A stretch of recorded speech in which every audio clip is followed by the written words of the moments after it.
How do you balance between memorization and revision of the Quran? Remember, brothers and sisters, many people, they fall into the shortness or the shortcoming when it comes to memorizing the Quran. What they do is, they memorize the Quran and they leave off revision. Which one is more important? Revising what you've already memorized or the new Quran that you've taken?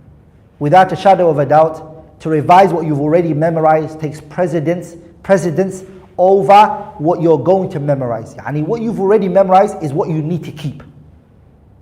What you're going to memorize is benefit, inshallah ta'ala, but make sure that you have more time revising.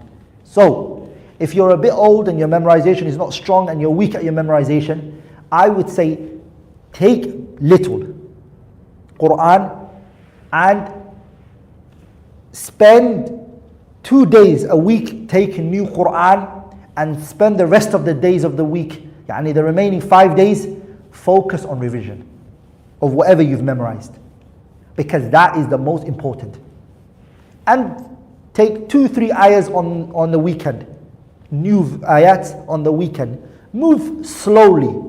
But what is better, that you've memorized Juz Amma, is better than you saying, I'm on Juz Ahqaf, I'm on the 5th Juz, but I don't know anything, I've forgot them all, I'm weak. What is better is you've at least memorized 1 Juz properly. That's better. Okay?